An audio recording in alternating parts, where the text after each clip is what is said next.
Hello everyone, কাছে কিংবা দূরে যে যেখান থেকে আমার ভিডিওটি দেখছেন সবাইকে জানাচ্ছি আন্তরিক ভালোবাসা। আজকে আমি আপনাদের সাথে শেয়ার করতে যাচ্ছি ডিমের একটি দুর্দান্ত রেসিপি, যেটা কিনা খুবই ভালো খেতে আর হেলদি তো বটেই, কারণ এখানে তেমন কোনো মশলার মিশ্রণ নেই। তো আশা করি আপনাদের সকলের ভালো লাগবে। দেখতেই পাচ্ছেন টেক্সচারটা কত সুন্দর হয়েছে। আজকের এই রেসিপি বানানোর জন্য আমি নিয়ে নিলাম 6টি ডিম।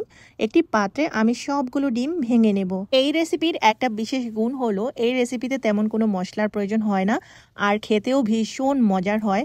আপনি যেভাবে ইচ্ছে একবার বানিয়ে নেওয়ার পর ওভাবে খেতে পারবেন। তো আমি ডিমগুলোকে ভালোভাবে ফেটিয়ে নিলাম। আপনারা চাইলে চামচের সাহায্যেও ফেটিয়ে নিতে পারেন। এমনভাবে ডিমের ব্যাটারটি তৈরি করে নিতে হবে যেন বুদবুদ না থাকে। ব্যাটার তৈরি হয়ে গেছে, এখন আমি এক পাশে রেখে দিচ্ছি। এখন আমি নিয়ে নিলাম পালং শাক, আমার প্রয়োজন মতো। আপনারা আপনাদের প্রয়োজন মতো নিয়ে নেবেন। মাঝখানে এভাবে চাকুর সাহায্যে দুভাগ করে নিলাম। এবার গরম পানির মধ্যে বেশ কিছুক্ষণের জন্য সিদ্ধ করে নিব। মৃদু আঁচে চুলার উপর পালং শাক সিদ্ধ হওয়ার জন্য রেখে দিলাম। এটি সিদ্ধ হতে থাক।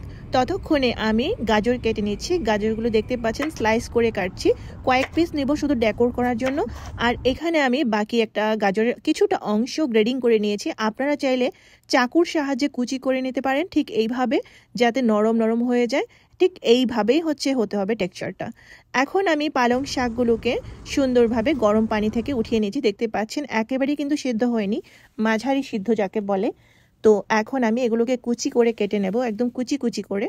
আপনারাও ঠিক এইভাবে কুচি করে কেটে নিতে পারেন, তবে কুচি করার আগে অবশ্যই পানি সরিয়ে নিতে হবে।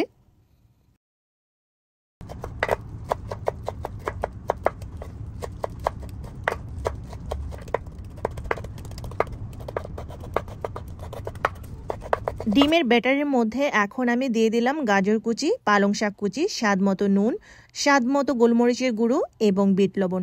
খুব ভালোভাবে সবগুলো উপকরণ একসঙ্গে মিশিয়ে নিতে হবে। যারা একটু গাঢ় কালার পছন্দ করেন তারা চাইলে একটু হলুদের গুঁড়ো আর একটু জিরের গুঁড়ো অ্যাড করে নিতে পারেন, তবে না করলেই ভালো। চুলায় প্যানে গরম পানি বসিয়ে দিয়েছি। এখন আমি একটি পাত্রে তেল মাসাজ করে নিচ্ছি। আপনারা চাইলে ব্রাশের সাহায্যে মাসাজ করতে পারেন। এভাবে তেলটা ঘুরিয়ে ঘুরিয়ে মাসাজ করে নিতে হবে যেন ডিমটা পরবর্তীতে না লেগে যায়।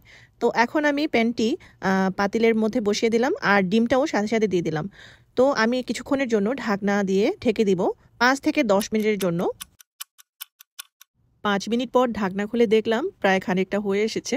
এবার আমি একটি টুথপিকের সাহায্যে, এই ধরনের টুথপিক বা কাঠের কোনো কিছু, বা টুথপিক না থাকলে কাঁটা চামচের সাহায্যে ঠিক এইভাবে ডুবিয়ে দেখতে হবে। যদি টুথপিকের মধ্যে ডিমের লেয়ার লেগে না থাকে তাহলে বুঝতে হবে যে আপনার রেসিপি রেডি হয়ে গেছে। তো আমার রেসিপি রেডি হয়ে গেছে। এখন আমি নামিয়ে নিচ্ছি এবং সুন্দর করে কেটে পিস পিস করে নেব। আপনারাও চাইলে আপনাদের পছন্দ মতো সাইজ করে কেটে নিতে পারেন এবং সুন্দরভাবে ডেকোরেশন করতে পারেন। যদি হঠাৎ করে ঘরে কোনো মেহমান চলে আসে, তেমন কিছু নেই আপনাদের দেবার মতো, তো হাতের কাছে কিন্তু ডিম প্রায় সবার ঘরেই থাকে। তো আপনারা চাইলে এই সামান্য 2-1টা উপকরণ দিয়ে কিন্তু এত ডেলিশিয়াস আর রাজকীয়ভাবে ডিমের রেসিপি তৈরি করে নিতে পারেন। তো আমি আপনাদেরকে বলেছিলাম 5 থেকে 10 মিনিট, কিন্তু আমার লেগেছে শুধুমাত্র 5 মিনিট, কারণ সেটা আঁচের উপর নির্ভর করে। শুধুমাত্র 2টো ধনেপাতা আর গাজরের স্লাইস দিয়ে কিন্তু আমি ডেকোরেশন করেছি। আপনারা চাইলে আপনাদের পছন্দ মতো ডেকোর করে নিতে পারেন। তো এই মজাদার রেসিপিটা আপনাদের কেমন লেগেছে অবশ্যই কমেন্ট বক্সে লিখতে ভুলবেন না। সবাই ভালো থাকবেন, দেখা হবে নতুন কোনো এক রেসিপির সাথে।